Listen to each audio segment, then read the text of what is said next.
Shalom, selamat pagi, apa kabar? Baik ya. Tema hari ini saya kasih judul dilatih berperang gitu ya. Karena kita memang dalam kondisi perang juga ya. Jadi jemaat Kahal mesti harus dilatih untuk berperang. Karena kalau tidak berbahaya gitu ya. Kemarin anak saya cerita, dosennya yang di Korea itu punya adik tiba-tiba dipanggil untuk dilatih berperang, gitu ya. Jadi tunggu aja anak-anak muda di sini, nanti tunggu surat dari Pak Prabowo untuk wajib militer, gitu ya. Temanya dilatih berperang, ya. Nah, ini Bapak Ibu lihat ya, ada kapal pesiar dan kapal perang. Gitu, ini kapal perang.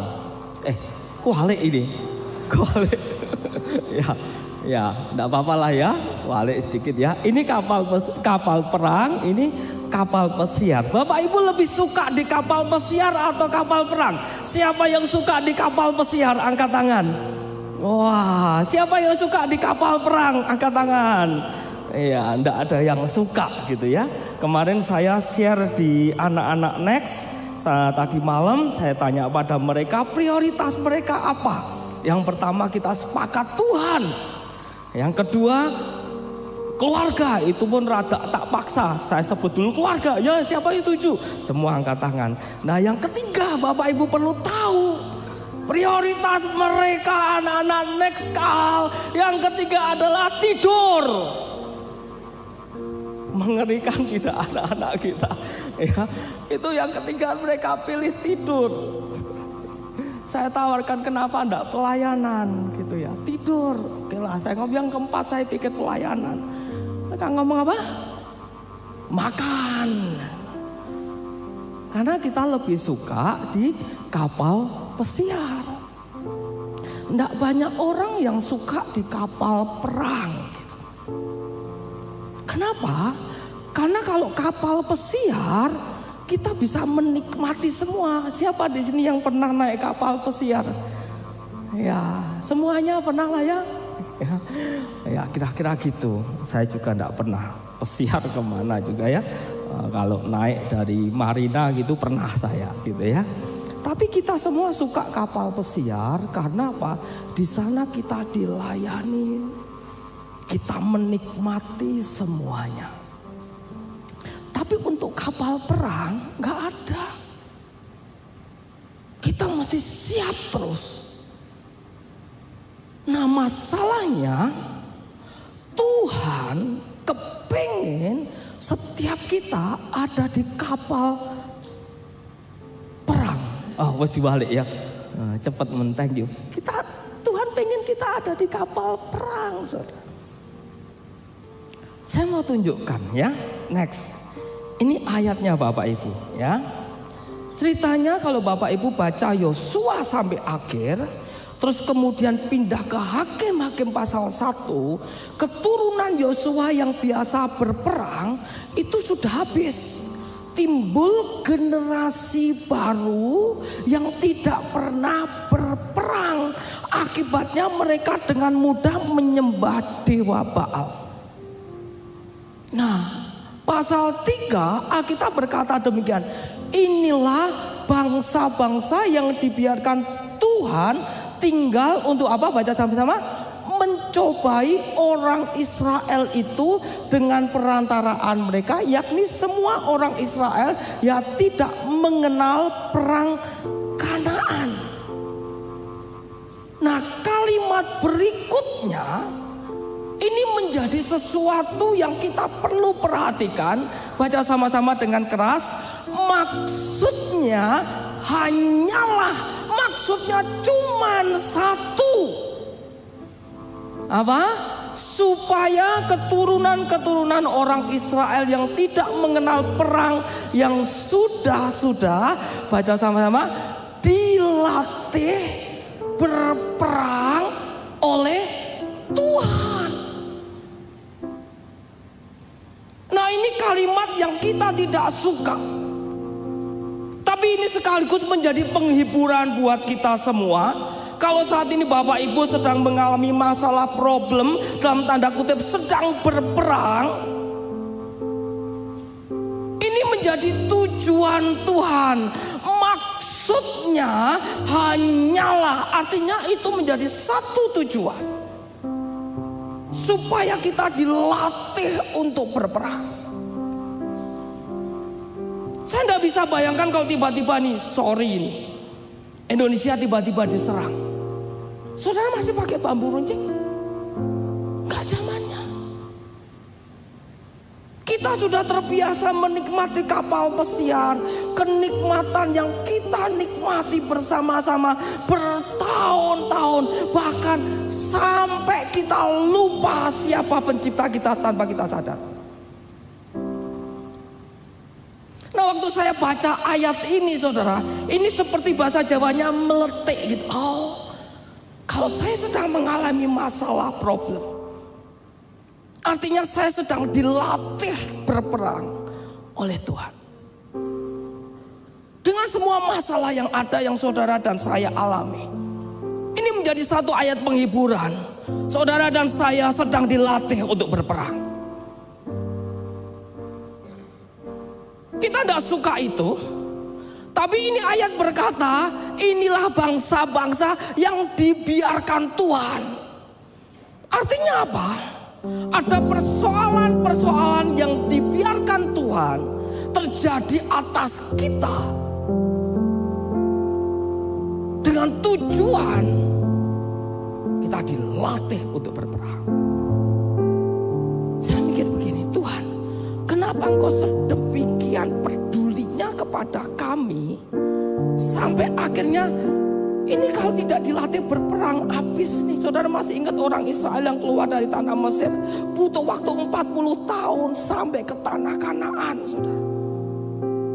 Dan Alkitab mencatat dengan jelas, Tuhan sengaja putar supaya mereka bisa menjadi dewasa, saudara. Saya berpikir, Tuhan berat ya. Atau berkata begini, Roh Kudus gitu ya ngomong sama saya pribadi. Karena aku menciptakan engkau serupa dan segambar. Ini bicara tentang karakter, saudara. Kalau engkau aku ciptakan serupa dan segambar, engkau mestinya terlahir menjadi seorang prajurit perang. Amin. Kondisi keadaan yang ada, kenyamanan, kenikmatan yang kita nikmati, seringkali itu yang mengakibatkan kita tidak bisa berperang. Kita tidak tahu kedepannya, siapa yang tahu. Kita punya menteri ngomong, cadangan BBM kita cuma 20 hari, 21 hari. Saudara tidak usah kemana-mana lah, kalau pergi tidak bisa pulang repot loh. Ini cuma joke aja kita. Tapi siapa yang tahu? Tidak ada yang tahu. Tapi itu semua bisa terjadi dengan tiba-tiba, gitu. Dan kita cuma termangu-mangu, mati kita, saudara, karena kita tidak dilatih berperang. Next, alasan utama kita dilatih berperang untuk melatih generasi baru yang belum pernah berperang. Anak-anak next, anak-anak Kahal Kids, mereka punya dunia yang berbeda loh. Di usia kita, apalagi baby boomers, itu berbeda, saudara. Ini anak-anak next, anak-anak Kahal Kids, pola pikirnya itu berbeda. Makanya ini firman buat kalian anak-anak next juga. Ada saatnya nanti Tuhan akan bawa kita berperang. Tapi kita perlu dilatih dulu. Gak apa-apa, latihan itu tidak enak, saudara. Tapi itu baik untuk kesehatan rohani kita. Dalam mengalami masalah problem seberat apapun juga, tidak apa-apa. Itu sedang latihan. Tidak masalah. Karena kita semua nanti akan pada satu titik, kita mesti mengalami peperangan yang sesungguhnya.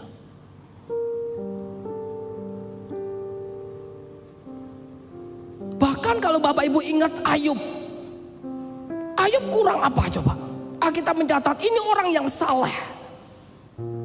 Tapi tetap dia dilatih berperang dengan semua masalah yang dia hadapi, saudara. Dan itu terjadi dalam satu hari, semuanya habis.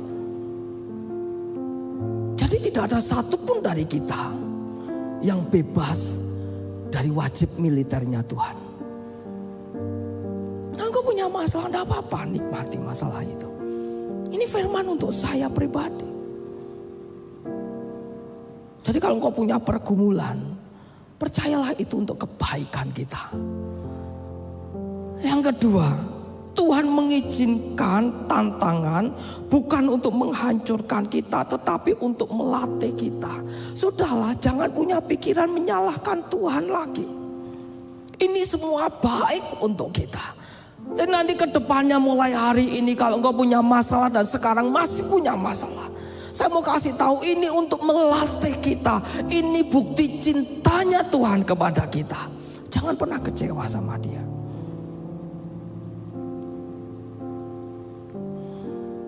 Karena Tuhan lebih peduli pembentukan karakter dan iman, bukan hanya kenyamanan.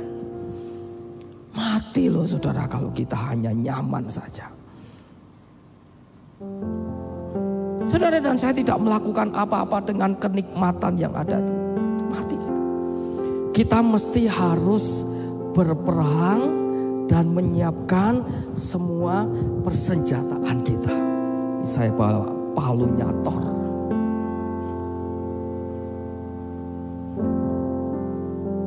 Ini hanya saya yang bisa mencabutnya.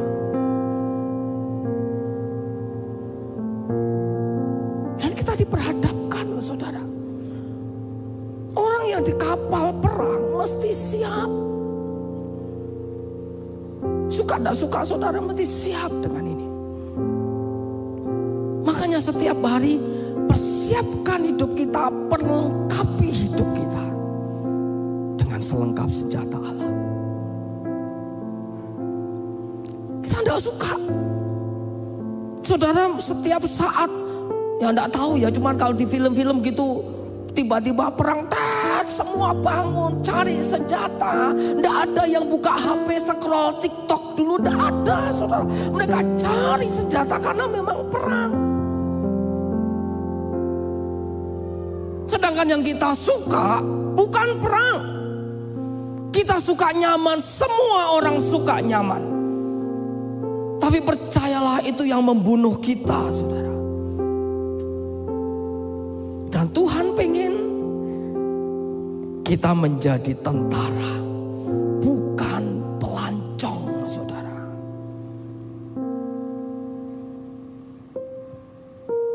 Saya tidak bisa bayangkan sekarang yang dialami Freddy, yang ada di sana. Itu deg-degan mesti. Kita cuma bisa ngomong, Tuhan menyertai, Tuhan memberkati, kita berdoa. Tapi dia ngalami langsung. Dan kita kalau tidak siap, saudara. Dan kalau kita terlibat di dalam peperangan itu. Ini bukan peperangan fisik saya mau ngomong. Ada saatnya nanti tiba-tiba kita datang musibah. Dan kita tidak siap. Oleh sebab itu pagi hari ini saya mau katakan kita semua sedang dilatih oleh Tuhan. Next, Yakobus 1 ayat 2 dan 3. Saudara-saudaraku, anggaplah sebagai suatu kebahagiaan. Bagaimana mungkin kita ngomong apabila kamu jatuh ke dalam berbagai-bagai pencobaan, terus kita ngomong bahagia, saudara. Bahagia dari mana? Tapi ini ayat yang kita yakini ya dan amin. Apabila kamu jatuh ke dalam berbagai-bagai pencobaan, kamu harus menganggapnya sebagai kebahagiaan. Ini kalau tidak Tuhan yang di dalam kita, nggak bisa, saudara. Ini mulut kita pertama pasti akan keluar yang namanya kepahitan, sakit hati dengan Tuhan, dengan sekeliling kita, dengan keadaan, dengan orang tua kita, dan yang terakhir dengan Tuhan. Karena kita jatuh ke dalam berbagai-bagai pencobaan. Berbagai-bagai pencobaan, saudara. Kalau saudara cuma dapat pencobaan satu, itu belum bahagia. Ini baca loh, berbagai-bagai pencobaan. Coba saudara hitung masalahmu ada berapa banyak. Coba hitung dalam hatimu. Aku punya 5, bahagia. Coba ngomong sama kiri kanannya, pencobaanmu berapa? 5, bahagia. Aku 10, oh kamu lebih bahagia. Ini ayat berkata, anggaplah sebagai suatu kebahagiaan apabila kamu jatuh ke dalam berbagai-bagai pencobaan. Sebab, ini loh kata-katanya, kamu tahu bahwa ujian terhadap imanmu itu menghasilkan ketekunan. Ini ayat ngomong, kamu tahu, saudara dan saya tahu, paham hari ini kita sedang dilatih untuk berperang. Dan ini yang nanti akan muncul sebagai ketekunan. Yang kita tidak suka dengan ini semua. Tapi anehnya, Tuhan dalam tanda kutip bahasa saya, sengaja mengakukan itu. Untuk kebaikan kita. Bukan Tuhan jahat, ini untuk kebaikan kita. Sebab kamu tahu bahwa ujian terhadap imanmu itu iman kita yang diuji, yang seringkali berkata, Tuhan aku tidak mau dengan masalah ini. Tapi itu dibiarkan, itu yang akan menghasilkan ketekunan. Tanpa perlawanan iman tumpul, saudara. Nah, saudara menyerah, saudara nggak punya iman. Tuhan bolah wes lah, boh aku urusan wes ben boh gitu. Tumpul iman kita. Tanpa latihan iman kita rapuh. Makanya kalau kita mengalami problem itu latihan, saudara. Itu yang membuat iman kita kuat. Kalau tanpa latihan, iman kita akan rapuh. Saya yakin kita semua di sini punya masalah, pasti. Dan hari ini saya mau beritahu, kita sedang dilatih oleh Tuhan untuk berperang, setuju? Supaya iman kita tidak rapuh. Lu bisa ngomong sama masalah, enggak apa-apa, terus no, gagara, ngomongin masalah terus no, rapopo. Karena aku sedang dilatih. Supaya imanku kuat. Supaya kepercayaanku kepada Tuhan menjadi lebih kuat lagi. Mazmur 78 ayat 7. Lihat nih. Supaya kita kuat ya. Mereka menaruh kepercayaan kepada Allah dan tidak melupakan perbuatan-perbuatan Allah, tetapi memegang perintah-perintahnya.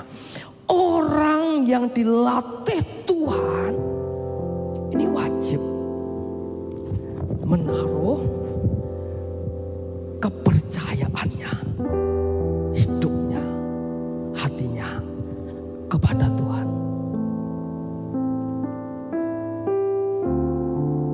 Setiap kali hidup kita, hati kita taruh, menaruh kepercayaannya kepada Tuhan. Ini yang memungkinkan kita tetap kuat.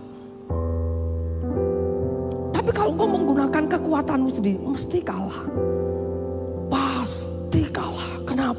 Cobalah saudara dan saya, kita sama-sama tahu ya. Kalau kita punya masalah, namanya punya masalah. Kalau ada persoalan kita bisa atasi, itu belum masalah. Tapi yang namanya masalah, itu saat terjadi kita tidak mampu mengatasi, itu masalah. Dan kita menggunakan kekuatan kita, kemampuan kita, pertolongan orang lain bahkan yang kita anggap dia bisa menolong kita, tetap tidak kuat. Tapi Alkitab berkata, yang menaruh kepercayaannya, hatinya, hidupnya, ketidakmampuannya ini kepada Tuhan,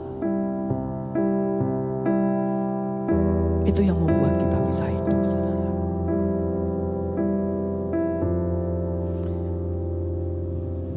Makanya lagu yang tadi kita nyanyikan, tak usah ku takut sebab kau, itu kuncinya bener enggak sini? Ya, tak usah ku bimbang, kau di dalamku, tak usah ku cemas, kau penghiburku. Ini orang yang meletakkan hidupnya, menyerahkan kepada Tuhan.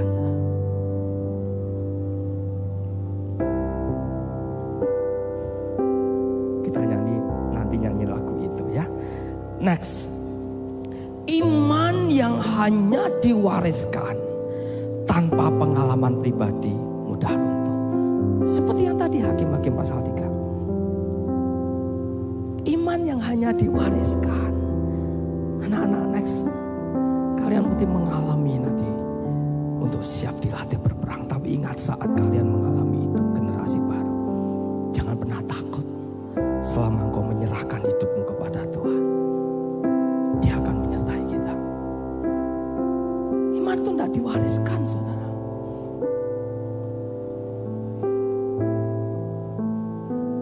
Iman itu pengalaman pribadi. Kalau saudara sudah nangis, stres gitu, dan nangisnya kepada Tuhan, itu iman, pengalaman pribadi. Saat kau bangun tidur, Tuhan, aku tidak kuat, itu pengalaman pribadi bersama dengan Tuhan. Roma 5 ayat 3 sampai 4. Dan bukan hanya itu saja, kita malah bermegah juga dalam kesengsaraan kita. Karena kita tahu bahwa kesengsaraan itu menimbulkan ketekunan, dan ketekunan menimbulkan tahan uji, dan tahan uji menimbulkan pengharapan.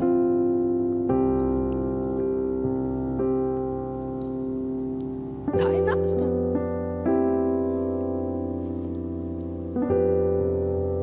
Tapi Alkitab ini berkata, kita malah bermegah dalam kesengsaraan kita. Sekali lagi ya, saya berdoa, setiap kita kalau engkau punya persoalan masalah, tidak apa-apa. Alkitab berkata, kita malah bermegah dalam kesengsaraan kita. Kenapa? Karena kita tahu bahwa kesengsaraan itu menimbulkan ketekunan. Tidak apa-apa. Sakit, tidak apa-apa. Nikmati aja.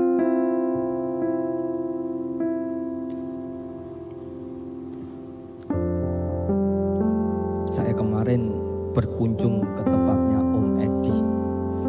Doain tante, kakinya sakit. Selesai saya berdoa, gantian saya didoakan Om Edi. Karena sama kakinya juga sakit. Orang sakit mendoakan orang sakit. Saya ngomong sama tante, enggak apa-apa. Nikmati. Ini bukan sesuatu yang mudah loh, saudara. Bahkan tante ngomong gini, aku gak ngerti loh Bud. Nek aku besuk orang, orangnya sakit itu aku kadang sakit tenan tah. Lah saiki bener tak besuk kayak kroso sakit tenan. Kayak gini ya sakitnya. Tidak apa-apa saudara. Tapi satu, kita mesti bermegah karena semuanya ini. Ini baik kok. Saya berdoa Bapak Ibu mengerti ini kalau engkau punya masalah. Siapa di sini yang tidak punya masalah? Yuk kita doakan supaya punya. Semua orang punya masalah, tidak ada yang tidak punya. Tapi percayalah itu bukti, ini perhatikan. Bukti cinta Tuhan kepada kita. Ini bukti cinta Tuhan kepada kita. Kemarin saya telepon, saya voice note, saya kirim ke teman yang punya masalah. Saya ngomong, kau dicintai Tuhan. Dan saudara tahu, ini masalahnya berat, penyakitnya berat banget. Nah dia balas voice note saya. Thank you God untuk doanya. Aku percaya kepada Tuhan. Dan tidak pernah lepas imanku kepada Tuhan. Apapun kondisiku. Baik saudara. Ini ayat penghiburan firman Tuhan pagi ini. Untuk kita semua termasuk saya. Medan perang kita hari ini. Ya. Tekanan hidup. Saudara kalau punya tekanan hidup itu sedang kita dalam posisi kondisi medan perang. Tekanan hidup, saudara punya tekanan hidup, saudara sedang berperang, sedang dilatih berperang. Ya, terus tantangan iman. Ya, tantangan iman. Saudara bingung harus ikut Tuhan atau ikut hantu. Loh, ini penting. Ini kita sedang dilatih untuk berperang. Ya, medan perang kita hari ini godaan integritas. Berapa banyak orang-orang Kristen yang katanya bahkan pelayanan integritasnya tidak teruji dengan baik. Konflik keluarga dan pekerjaan. Nah, kita punya konflik ini. Berarti sudah dipastikan Anda sedang masuk wajib militernya Tuhan. Kalau yang dipilih untuk wajib militer itu orang-orang yang dirasa mampu. Betul? Betul ya? Kalau engkau dipilih wajib militer. Saya ingat ceritanya Mulan kalau Bapak Ibu lihat film Mulan zaman tahun 98 atau berapa itu. Ya, waktu ada wajib militer di Cina, orang yang cacat tidak dipilih. Yang kuat, yang hebat yang dipilih.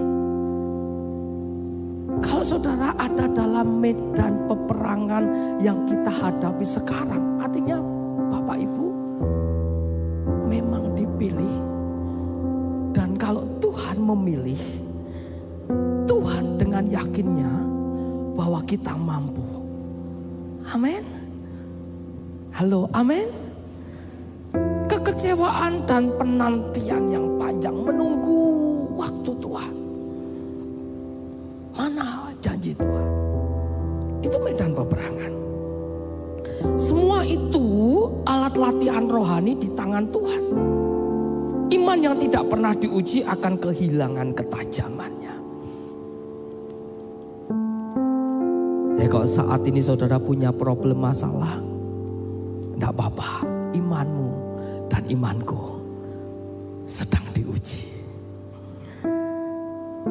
Ibrani pasal 5 ayat 14 Alkitab berkata demikian. Tetapi makanan keras adalah untuk orang-orang dewasa yang karena mempunyai panca indera yang terlatih untuk membedakan yang baik daripada yang jahat.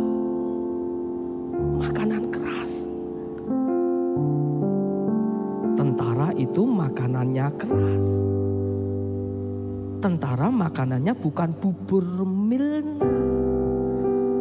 Kalau saudara suka bubur Milna, saudara masih bocil. Makanan keras itu, yang keras itu menunjukkan kita dewasa karena kita punya gigi, saudara. Sehingga kita bisa mengunyah sedemikian rupa. Gizi untuk bayi berbeda untuk orang dewasa. Saudara, kalau dari bayi makan bubur Milna sampai umur 20, engkau makan bubur Milna, engkau cuma bisa satu kata, mama, mama. Kau dari kecil semua ada tingkatannya, dari bubur Milna pindah ke pisang, sampai akhirnya engkau gak perlu disuapin lagi. Engkau mesti menikmati memakan sendiri. Dan makin keras makanannya, menunjukkan kedewasaan kita. Karena mempunyai panca indera yang terlatih. Wow. Dua respon saat perlawanan datang. Yang pertama, mengeluh. Ini paling gampang nih. Ini anak-anak bocil yang makanannya Milna, ini gampang mengeluh. Tuhan-Tuhanan lah. Apa? Usah pelayanan lah. Ngapain? Ini anak-anak. Anak-anak kan gitu, kalau minta sesuatu udah dikasihkan marah gitu.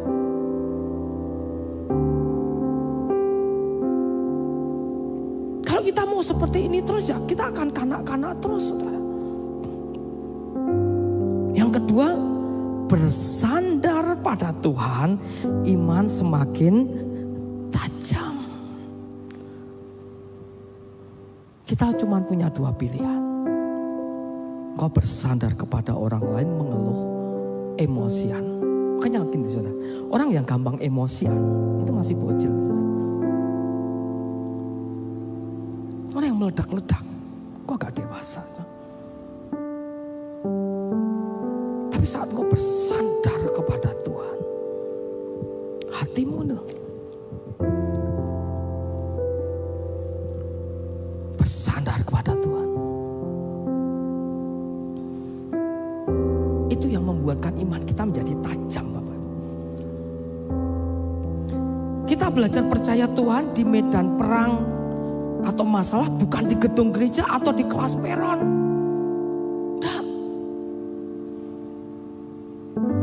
Kita ini sedang dilatih di mana? Di kehidupan kita pribadi. Bukan di kelas peron. Peron bagus tidak bagus, itu mengisi kita. Tapi saat persoalan masalah itu datang, itu yang kau hadapi, itu latihan yang sesungguhnya.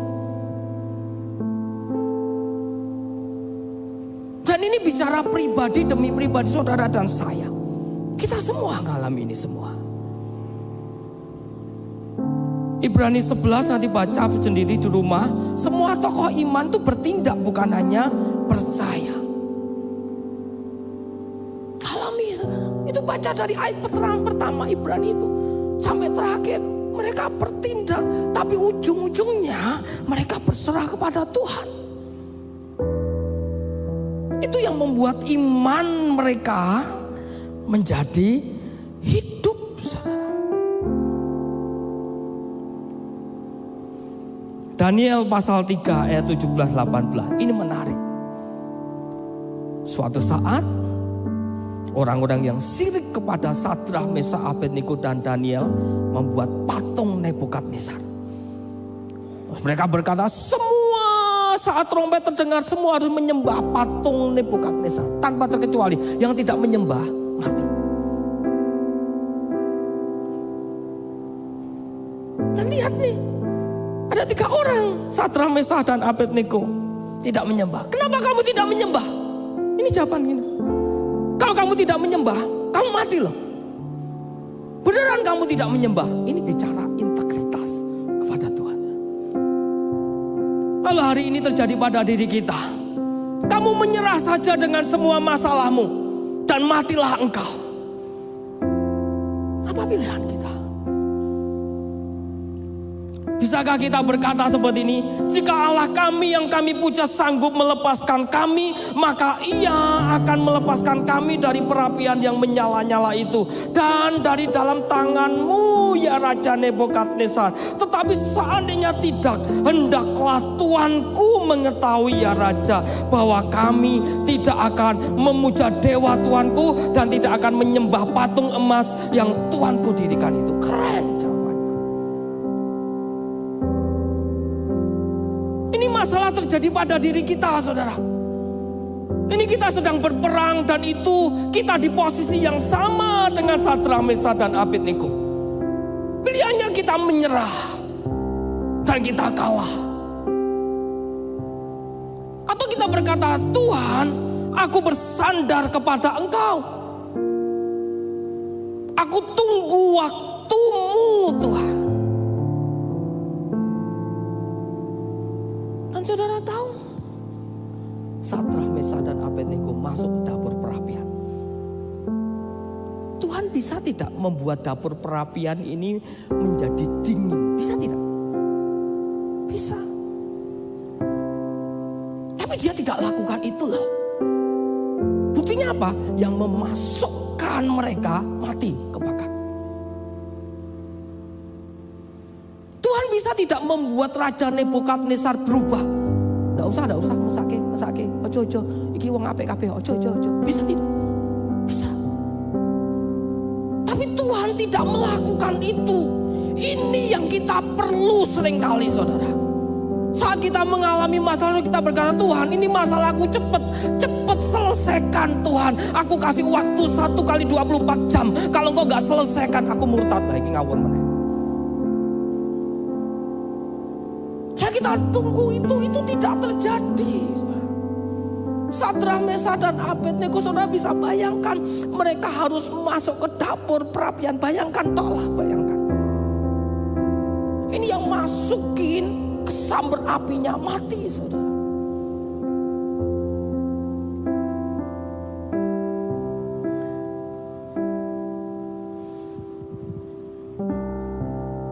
Next. Tuhan tidak memadamkan api. Tapi apa yang Dia lakukan? Dia menyertai kita. Waktu di dalam dapur perapian itu, Raja Nebukadnezar kaget. Lo mau kan telu toh? Kok sakit tadi papat? Selama Tuhan yang menyertai kita, saudara, itu berbeda. Tidak penting seberapa besar masalah yang terjadi atas kita.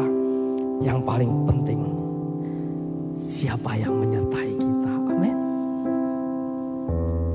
Siapa yang menyertaimu dan menyertaiku. Itu menjadi paling penting. Kalau kita sombong, merasa bisa, kalah, saudara. Wes toh, siapa sih kita ini? Kalah pinter kita dengan setan, wes tenan.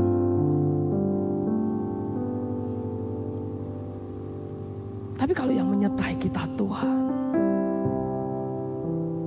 Dia yang akan menolong kita. Dia bersama-sama dengan kita masuk ke dalam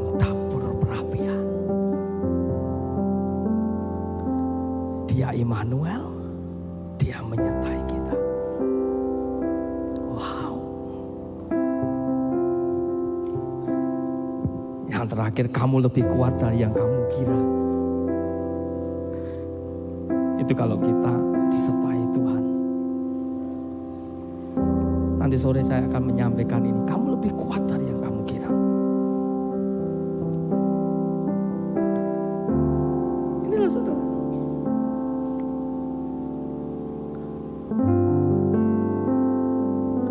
Saya rindu pagi hari ini kita semua berdoa minta kepada Tuhan.